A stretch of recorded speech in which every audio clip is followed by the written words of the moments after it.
Oke, bismillahirrahmanirrahim. Assalamualaikum warahmatullahi wabarakatuh. Alhamdulillahirabbil alamin. Allahumma shalli ala Muhammad wa ala ali Muhammad wa barik wasallim. To make easy for me and to be understood for you all, I will talk to you and I will teach you both English and bahasa. Alright. Teman-teman, di sini akan saya lanjut lagi pembelajaran matematika kita mengenai Pitagoras, teman-teman, ya. Alhamdulillah kita kemarin sudah belajar Pitagoras kan. Bagaimana rumus rumus Pitagoras itu? Rumus dasarnya?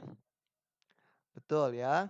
Jadi sisi terpanjang kuadrat sama dengan sisi terpendek kuadrat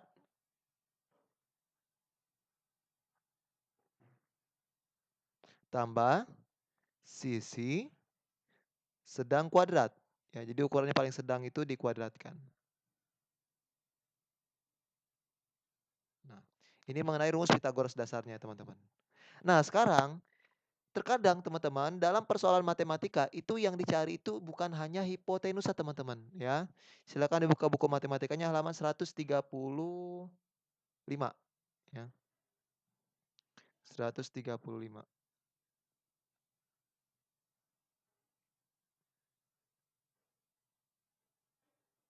Nah, di sini saya rubah dulu.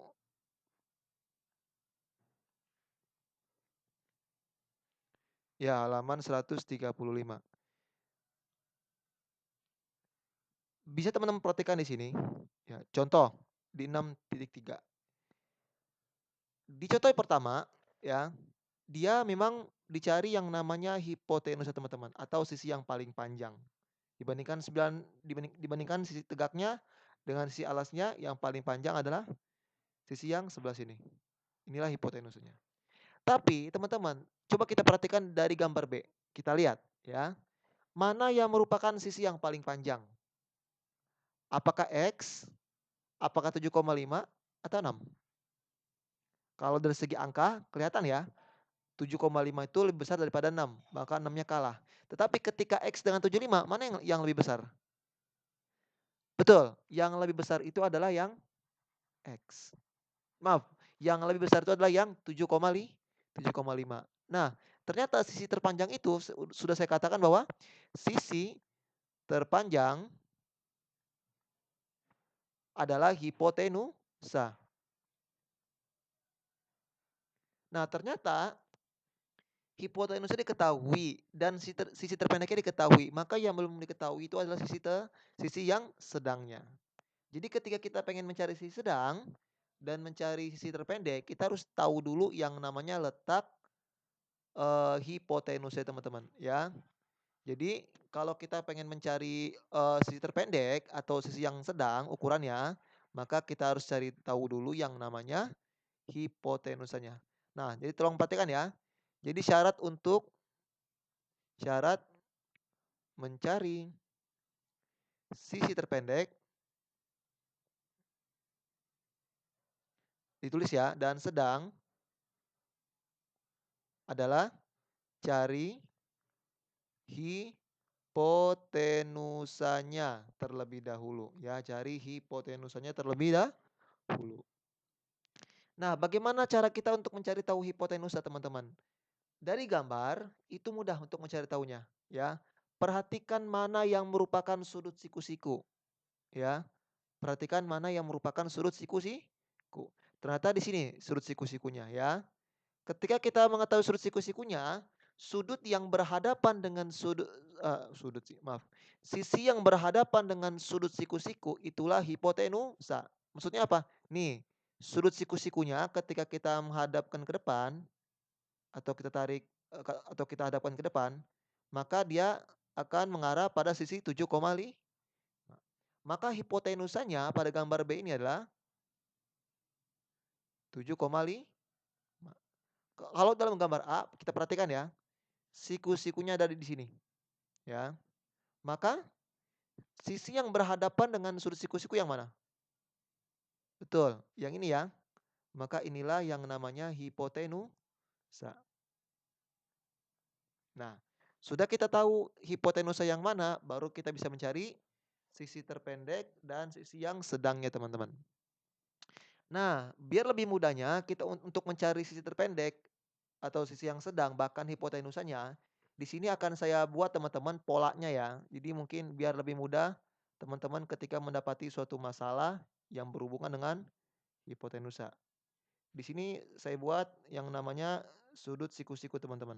Maaf, segitiga siku-siku ya, segitiga siku-siku. Di sini ada yang namanya sudut A, C, B ya.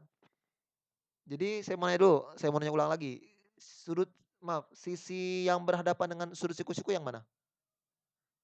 Yang ini ya. Jadi inilah yang namanya hipotenusa.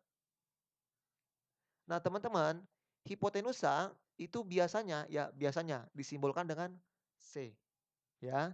Sisi yang terpendeknya disimbolkan dengan A. Sisi yang sedangnya disimbolkan dengan B. Ini enggak mesti ya, tetapi biasanya dirumuskan dengan C kuadrat ditambah A kuadrat ditambah B kuadrat.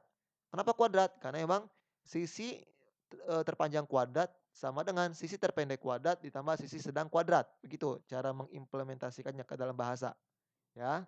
Sehingga untuk mencari si hipotenusanya rumusnya adalah sisi terpendek kuadrat tambah sisi sedang kuadrat. Tetapi untuk mencari sisi terpendeknya teman-teman, caranya mudah ya. Caranya mudah. Tinggal kita pindah ruas teman-teman atau yang namanya kanselasi ya. Kalau bahasa matematisnya namanya kanselasi. Kalau kita untuk mencari yang A, maaf. Kalau untuk mencari A teman-teman ya. Kalau untuk mencari yang A, ya untuk mencari nilai A, maka yang harus pindah ruas itu adalah yang B kuadrat ya. Maka ini harus pindah ruas. Sehingga apa? Untuk mencari A kuadrat menghasilkan apa? C kuadrat dikurangi B kuadrat. Kok dikurang? Karena ketika pindah ruas atau kanselasi tandanya baru dari positif menjadi negatif. Begitu pula teman-teman kalau kita ingin mencari yang nilai A teman-teman ya. Maaf untuk mencari nilai B teman-teman ya. Ini saya hapus dulu. Ya. Kalau kita ingin mencari nilai B,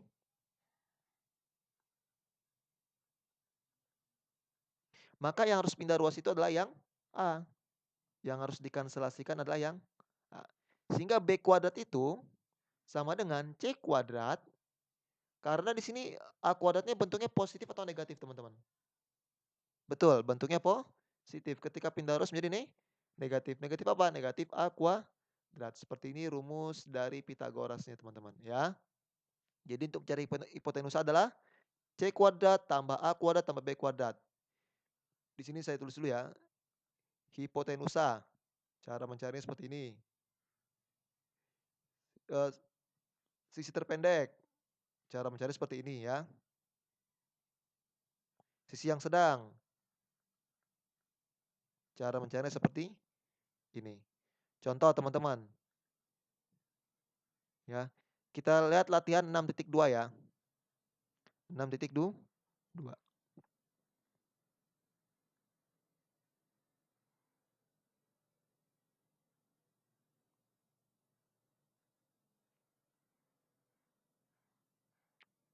Nah, pada segitiga ABC tentukan sisi yang merupakan sisi terpanjang jika sudut siku-sikunya ada di A. Ya udah teman-teman, nggak usah dibikin pusing ya.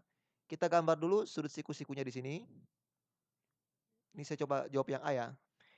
Sudut siku-sikunya ada di A. Ya udah berarti di sini A. Maka yang lain apa? Yang lain itu adalah antara B dan C. Kenapa antara B dan C? Karena memang segitiga ABC. Ya. Oke. Kalau misalkan diketahui sudut siku-sikunya ada di A, berapa menit kira-kira? Oh, 9 menit. Jika sudut siku-sikunya ada di A, maka sisi terpanjangnya adalah yang sini. Ya. Sisi terpanjangnya itu adalah yang ini.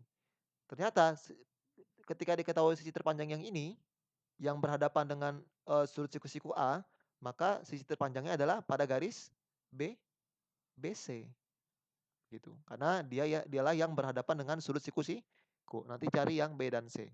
Kemudian teman-teman kita perhatikan pada nomor 2 ya. Pada segitiga siku-siku berikut ini carilah panjang sisi yang tidak diketahui panjangnya. Ya, nomor 2 ini nomor 2A mungkin sudah jelas ya karena sudah ketahuan itu yang dicari apa. Tapi kalau ketika aduh ketika ketika yang diminta itu seperti C, ya, seperti C, oke, maka kita harus cari tahu dulu mana yang merupakan hipotenusa atau C kuadratnya, atau nilai apa, atau maaf ya hipotenusanya. Diketahui sudut siku-sikunya dari sini ya, maka sudah tentu yang berhadapannya itu adalah sisi terpanjang. Maka ini bisa kita sebut C, ya, ini kita bisa sebut A, dan bisa kita sebut B, ya. Maka C kuadrat sama dengan A kuadrat ditambah B kuadrat, teman-teman. Sehingga yang belum diketahui mana, teman-teman? C-nya sudah diketahui kan 26, B-nya sudah kan 24, maka yang belum adalah A. Maka untuk mencari A kuadratnya, teman-teman, ya, jadi A kuadrat yang kita pindah rumus adalah yang B kuadrat, sehingga C kuadrat dikurangi B kuadrat. Oke? Oke, A kuadrat sama dengan berapa, teman-teman? Diketahui C-nya adalah 26, maka 26 kita kuadratkan dikurangi B-nya berapa? 24 kuadrat, sehingga 26 kuadrat berapa? Sebentar, 26 kuadrat itu adalah, 26 kuadrat adalah 676. 676 dikurangi 24 kuadrat ya. 24 kuadrat berapa, teman-teman? 576. 676 dikurangi 576 berapa, teman-teman? Betul ya. 100. Diketahui A kuadratnya adalah 100. Maka untuk mencari nilai A-nya adalah A sama dengan akar dari 100. Berapa akar dari 100? Betul, 10. Ginilah untuk mencari nilai sisi terpendeknya. Mungkin hanya itu yang dapat Mister sampaikan untuk pertemuan, pagi hari ini. Nanti tolong dikerjakan nomor satu, 2, dan nomor satu, 2, dan, eee, nomor satu dan 2 ya, cukup nomor satu dan 2. Hanya itu yang dapat Mister sampaikan pada pertemuan pada pagi hari ini. Mister akhiri, bila taufik wal hidayah. Wassalamualaikum warahmatullahi wabarakatuh.